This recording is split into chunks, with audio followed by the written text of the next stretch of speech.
O mergulhador profissional Ken Wilson e sua empregadora e amiga Kathy Gergens gerenciam um pequeno resort turístico na ilha mexicana de Cozumel. Hoje vai ser um dia incrível. Espero que sim. Vendemos lazer. Você está levando as pessoas para fazer algo que elas amam todos os dias.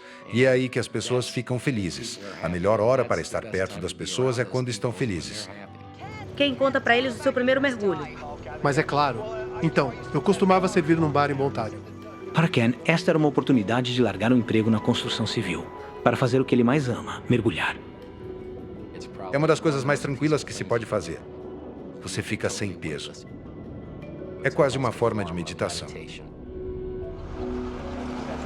Aí ela disse, é melhor você não ir seu traje tá ao contrário. O Ken é tipo quando você encontra uma pedra e pensa, ah, isso é bonito, vou guardá-la. Então você começa a polir e descobre que é uma joia. Hoje, eles estão levando 2 clientes para ver as antigas ruínas maia na ilha. Vamos, pessoal. É o último dia de férias deles e amanhã todos retornam para casa. Chegamos. Esperem aqui. Tivemos 6 ótimos dias de mergulho. No 7º dia, decidimos passear pelas ruínas para abrir o apetite e tomar café da manhã. Precisa de um guia? Não, obrigado. Eu sou um bom guia. Não quero. Obrigado. O melhor que tem. As ruínas maias são tudo o que resta de uma civilização perdida que viveu na ilha há mais de 1000 anos. Ruínas maias.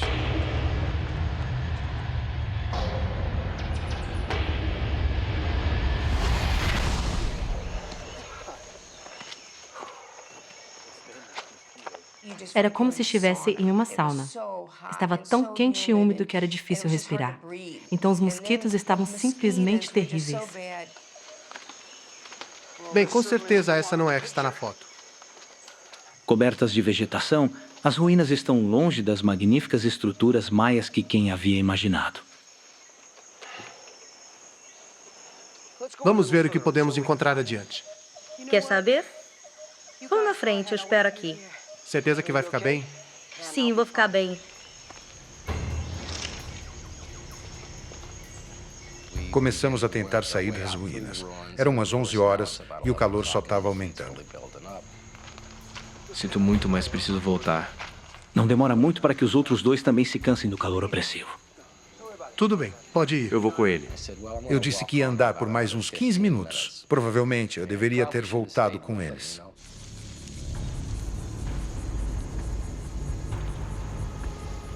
Situadas no centro da ilha, as ruínas estão cercadas por centenas de quilômetros de uma selva densa e impenetrável.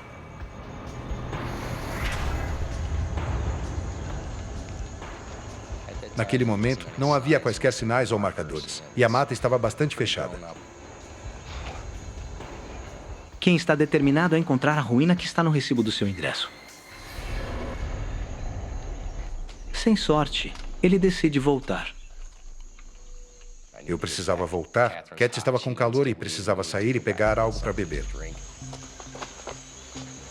Mas não é tão fácil quanto ele pensa. Todos os caminhos parecem iguais. Então, atravessei uma interseção e depois outra.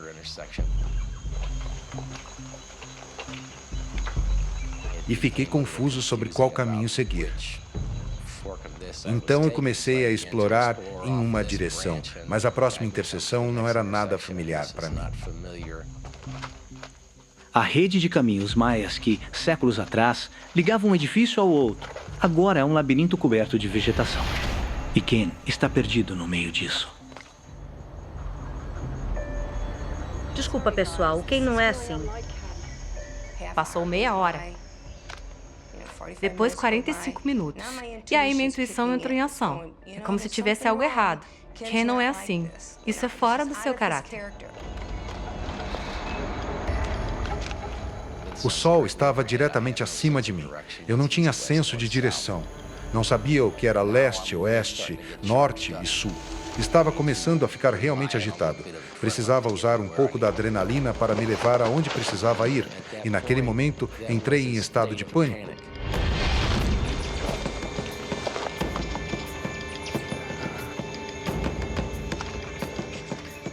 De repente, passa uma hora e meia. E eu disse, tem algo errado aqui. Cat!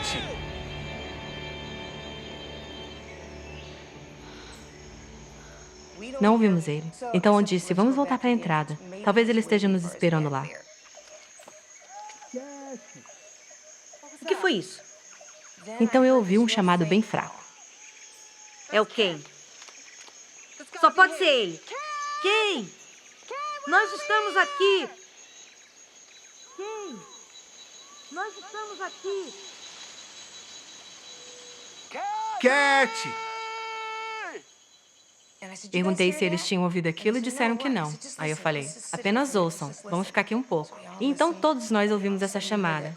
Eu disse, ouviram isso? Sim, ouvi. Responda, só pode ser o Ken, ele está perdido. Ouvi ela responder.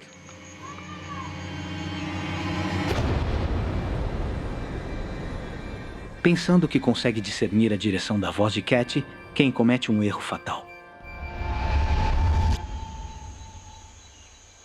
Tomei a decisão de deixar a trilha e seguir direto pela selva por onde ouvi o chamado.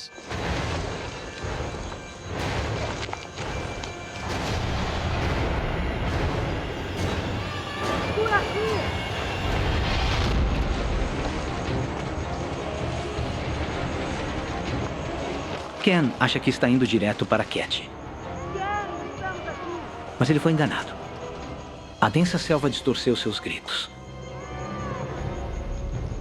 E a cada passo que ele dá, ele vai para mais longe dela e mais adentro ao coração escuro de Cozumel.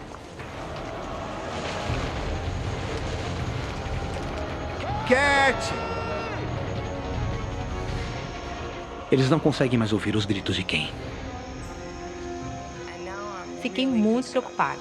Ele estava cada vez mais perdido. Quando eu não ouvi uma resposta do último chamado, me deu uma sensação de afundamento. Cat! Ele está completamente perdido em um dos ambientes mais mortais da Terra.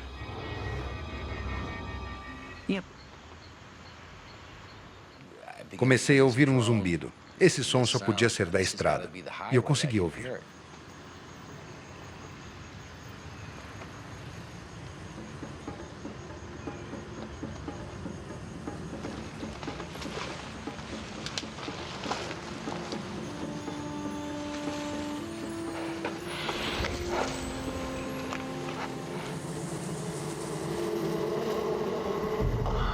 O som da estrada acaba por ser o zumbido de uma enorme colmeia. Mais uma vez a selva o enganou. Ken enfrenta uma segunda noite sozinho. Usando seu último fósforo, ele decide fazer uma fogueira gigante, torcendo para que as chamas sejam vistas do ar. A fogueira estava pegando e as faíscas subiam bem alto no ar. Eu pensava que alguém estava me procurando. Eles vão ver isso. Vão ver a fumaça e vão saber onde eu estou. É isso aí! Vejam! Isso é pra vocês! Venham! Vamos lá, pessoal! Venham! A noite começou a passar e foi tipo, ninguém está aqui ainda. Já deveriam ter visto isso. Por favor, venham logo! A fogueira de Ken é apenas um pequeno ponto de luz em quase 1000 quilômetros quadrados de selva. Ninguém a vê. Eu queria que alguém viesse me salvar e me tirar da selva. Pela primeira vez, Ken começa a temer que sua decisão de se aventurar sozinho pode ter custado sua vida.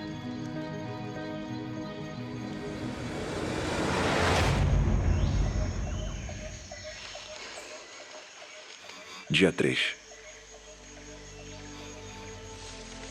Sou do Missouri, bem no coração dos Estados Unidos. Não poderia estar mais longe de onde cresci e fui criado. Tudo aqui é estranho para mim.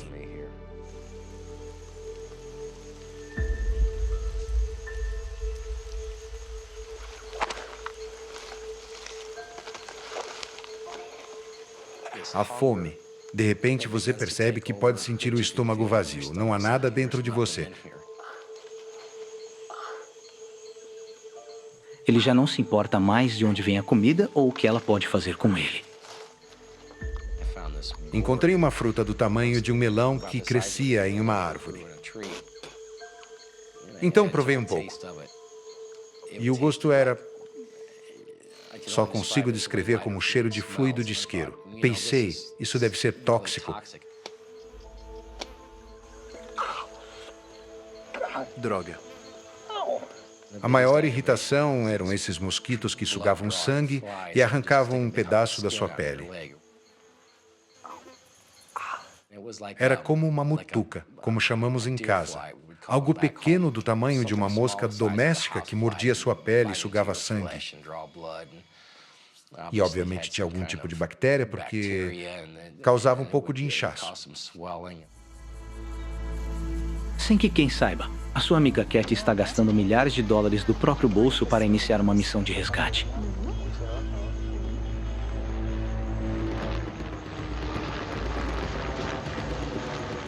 Nunca vivi nada parecido com isso, sabe? Eu amo o Ken. Ele é meu melhor amigo. E não consigo nem imaginar como seria se ele morresse.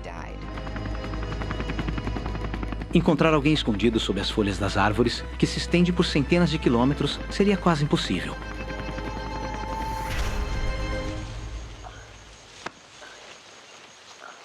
Mas Kim já está trabalhando em sua própria solução.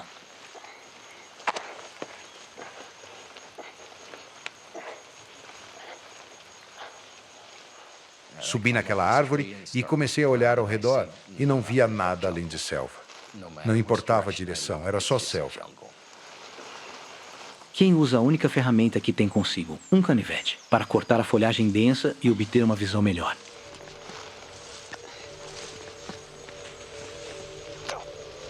Droga!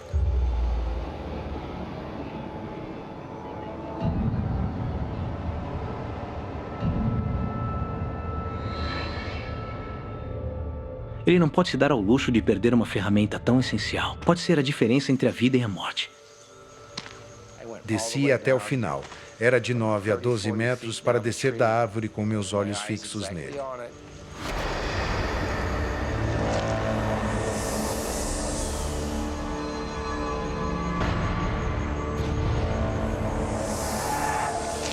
Seu caminho está bloqueado por uma piton mortal. E sua única arma está fora de alcance. Pensei, bem, isso não é algo que eu quero que se enrole em mim.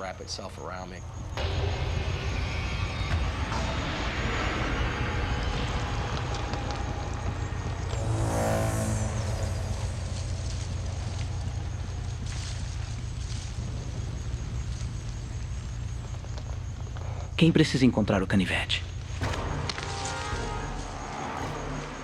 Mas ele sabe que a piton pode estar a uma distância de ataque.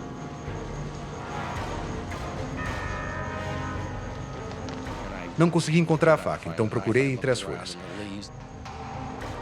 Não consegui encontrar. E algo mais está espreitando na selva. O ruído era realmente intenso. Eu podia ouvir galhos se quebrando. Estava cada vez mais alto.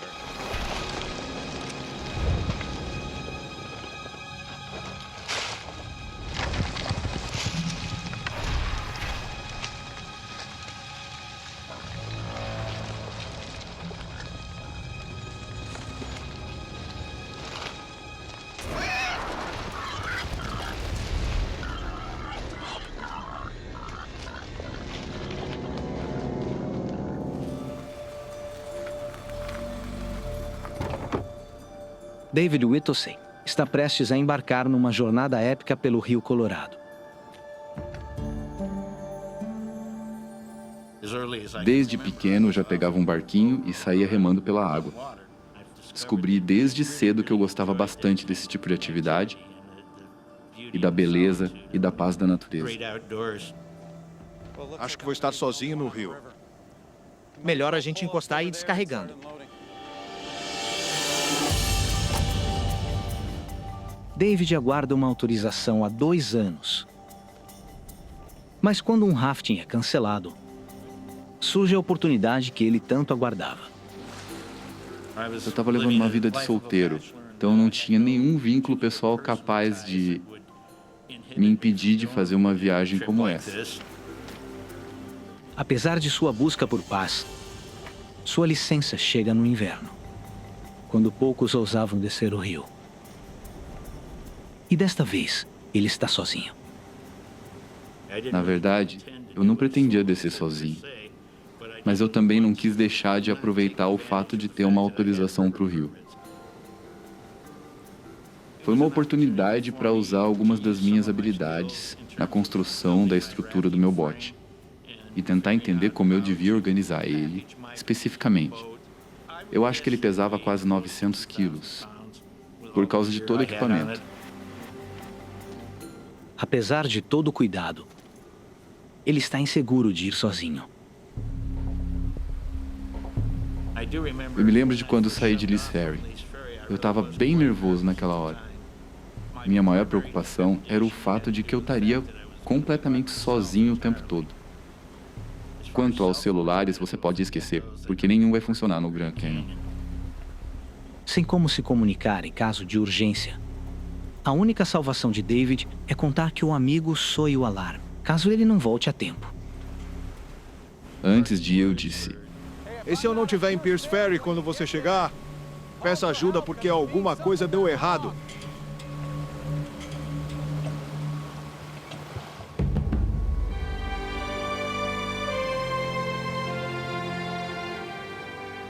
A jornada de David passa pela região mais isolada do cânion,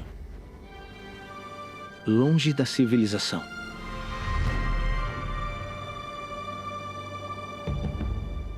Se vão quase 480 quilômetros e a tensão inicial logo some. eu já tinha feito quase todo o percurso. Eu só tinha que continuar navegando para chegar com sucesso no meu destino.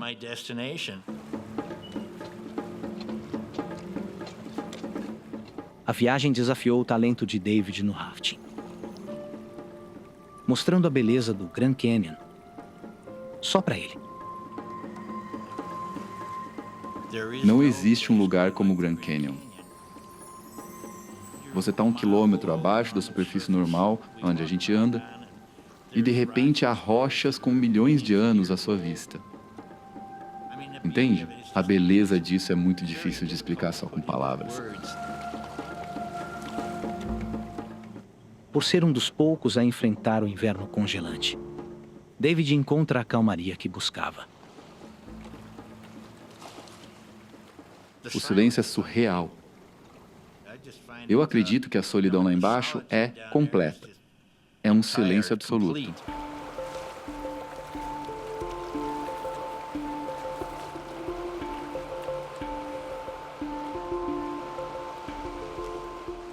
Você está numa viagem de 450 quilômetros, totalmente isolada do mundo como conhecemos. Lá você está completamente sozinho. David sabe, essa aventura na natureza vai mudar sua vida. Praticamente todo mundo que chega até lá volta com um olhar diferente em pelo menos um aspecto da sua vida.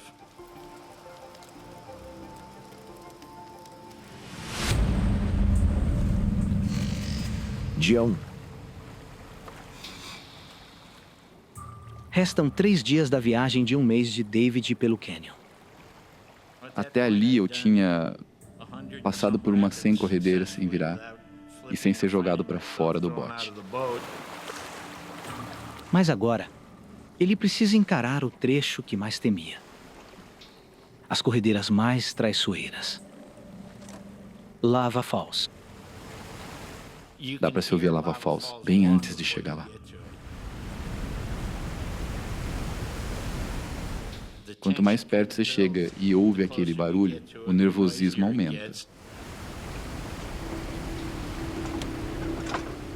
Normalmente, você sai do bote e avalia a corredeira antes de atravessar, para saber mais ou menos onde os obstáculos mais perigosos estão. Cada corredeira do rio tem um grau de dificuldade definido. No Grand Canyon, eles têm um sistema de classificação de 1 a 10. Lava Falls é grau 10. Esse é o teste de um barqueiro.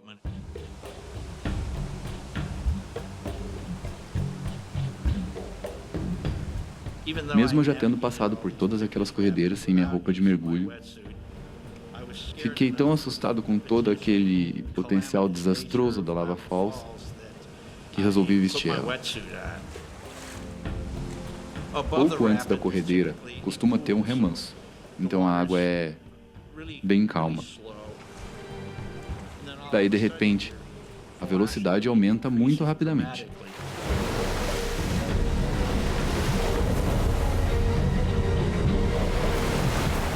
Essa aceleração por si só já é capaz de te deixar bem desorientado. A Lava Falls realmente tem uma cascata. A queda dá uns 4 metros. Eu estava apavorado. Era fácil de evitar, desde que você saiba escolher o caminho certo. David perdeu totalmente o controle.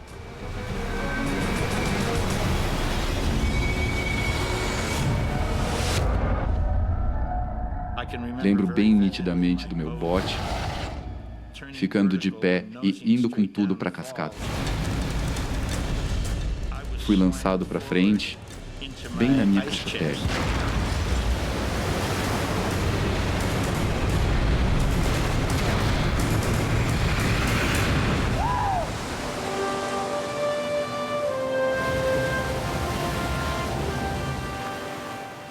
O bote, por razões que até hoje não entendo, ficou de volta para cima. Mesmo que naquele momento meu bote já tivesse cheio d'água, ele já tinha voltado para a posição certa e eu ainda estava dentro dele navegando. Me deu um alívio, pensei que o pior já tinha passado.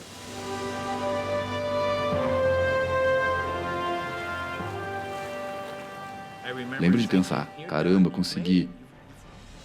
Atravessei com sucesso 100 e tantas corredeiras no Grand Canyon. Agora faltavam só por volta de 80 quilômetros. E dali para frente eram basicamente águas calmas. Após vencer a Lava Falls, David retira a roupa de mergulho. Mas ele esquece que há muitas corredeiras à frente. Só fui me dar conta que eu realmente estava correndo perigo quando vi meu bote indo em direção às rochas.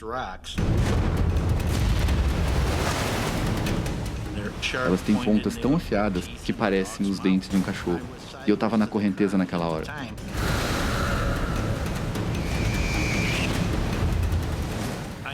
Eu sabia que era algo que eu não deveria deixar acontecer.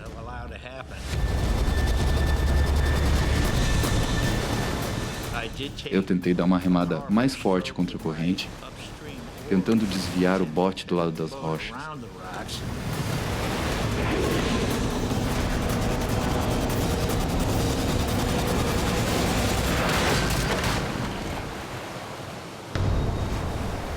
É sério que isso está acontecendo?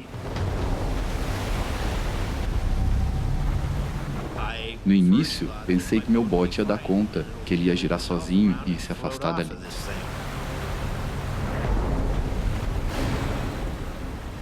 Mas a corrente prendeu o bote contra a rocha.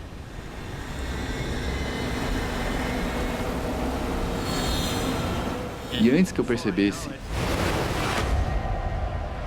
o bote foi lançado para cima. Eu fiquei sem reação. Como que o rio pode ter tanta força a ponto de lançar um bote de 900 quilos pro alto? Eu me lembro de olhar para baixo, para a água e dizer, caramba, agora eu tô ferrado.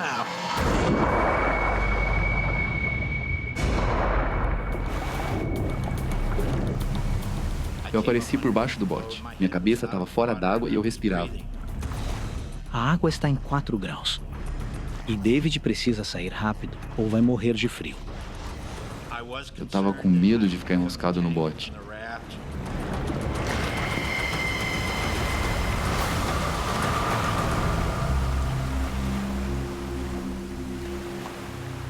Eu estou todo molhado, com frio e com o bote de ponta cabeça.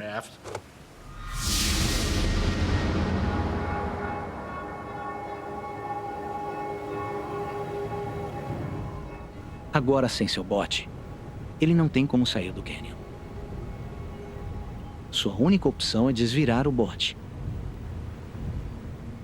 Mas pesando quase 1 tonelada, ele vai ter que ser bem criativo.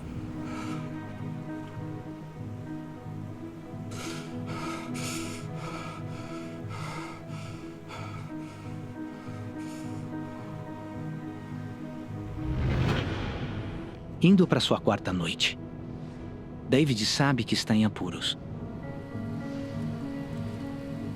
Comecei a me sentir bem desanimado. Eu me dei conta que as coisas não tinham acontecido como previsto. E se eu não estiver em Pierce Ferry quando você chegar, peça ajuda porque alguma coisa deu errado. David não sabe, mas para o amigo, ele só esticou a viagem. Ninguém está procurando por ele. Eu sabia o quanto minha situação era grave. E quanto mais aquilo se arrastava, mais apavorante ficava. Sem esperanças. David está à mercê do Canyon. Sozinho. Dia 5. Por 4 dias, David teve a esperança de que seu amigo soaria o alarme. Mas ele percebe que ninguém procura por ele. A guerra mental foi provavelmente mais difícil do que a física, tentando evitar pensar na ideia de que eu morreria ali, naquele lugar. David busca se superar. Eu estava deitado lá sem fazer nada, e não dá para ficar sem fazer nada o tempo todo. Você tem que reagir. Eu não ia simplesmente jogar a toalha. Mas agora, ele está fisicamente debilitado. Mal fica em pé. Meus pés já estavam completamente detonados. Era muito difícil de caminhar para qualquer lugar.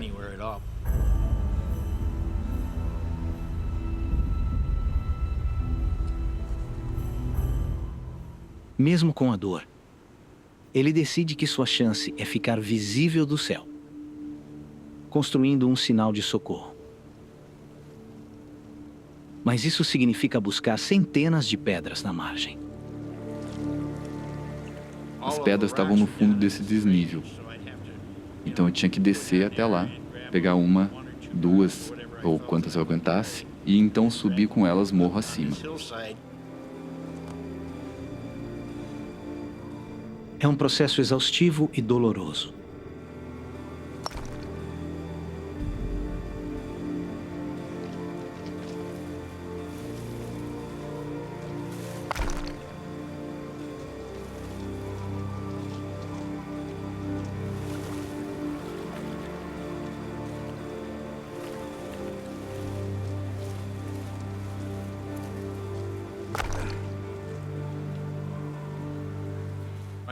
Eu tinha construído um X com aproximadamente 3 metros de comprimento em cada linha dele.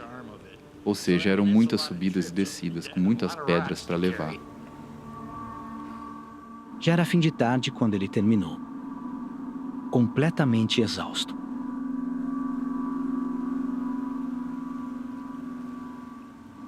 Faz 3 dias que ele não se alimenta. Desfalecido, clama por energia. Como qualquer beberrão sabe, cada lata de cerveja tem as calorias equivalentes de um lanche.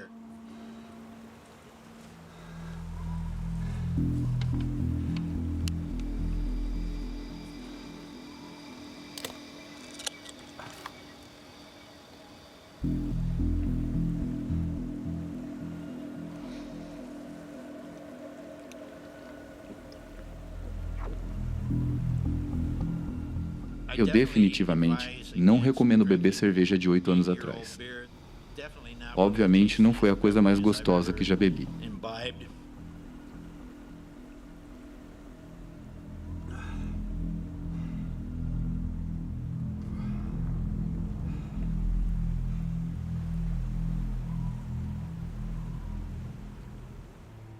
Mesmo cansado e com fome, ele não pode parar. A temperatura está caindo. E ele está sem lenha. comecei a pegar o que estava mais perto de onde eu estava. E a cada dia eu tinha que ir um pouco mais longe, então eu levava mais tempo para ir buscando tudo. É claro que você vai ficando cada vez mais fraco, então vai dificultando ainda mais para repetir o que você fez no dia anterior.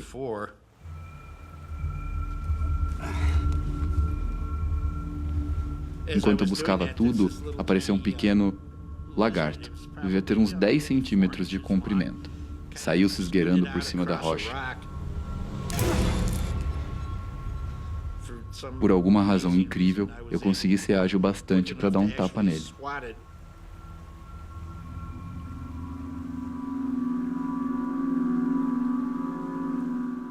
Eu parti ele ao meio e mandei para dentro.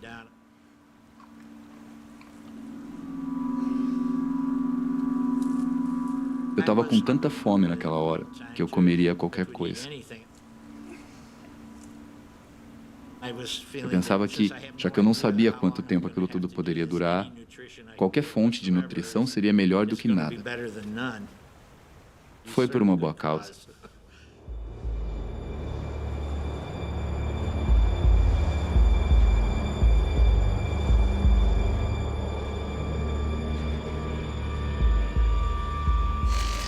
Dia 6. A engenhosidade e a luta de David o fez durar 6 dias, ferido e sozinho no Grand Canyon. Ele devia ser resgatado há dias. Agora, o frio rigoroso do inverno afetou gravemente seu corpo. Ele está prestes a enlouquecer. Comecei a ter uns delírios malucos.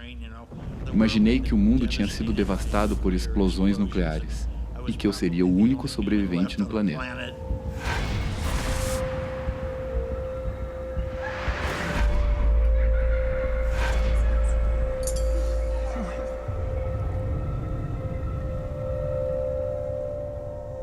Momentos ou episódios marcantes do meu passado surgiam de repente na minha cabeça. Oi.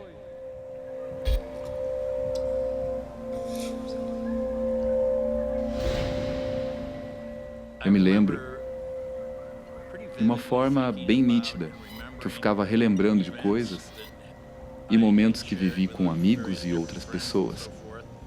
Ficava pensando neles, triste, imaginando que eu talvez não os veria novamente.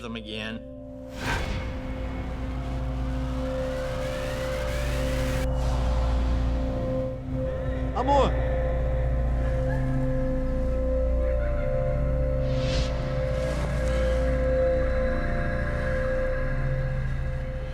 Fraco demais para juntar a lenha e manter a chama, David está perdendo o calor. A hipotermia está vencendo. Dia 7. David Whittlesey veio ao Grand Canyon em busca de paz e solidão. Mas isolado e à mercê da natureza, pode acabar morrendo de frio, sozinho. No sábado de manhã, eu estava muito para baixo, estava realmente deprimido.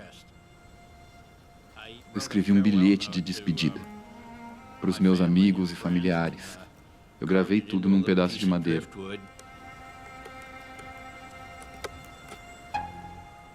Cheguei a marcar o número de dias que eu achava que tinha ficado ali. Era importante para mim deixar claro para os meus familiares e amigos que eu me importava com eles.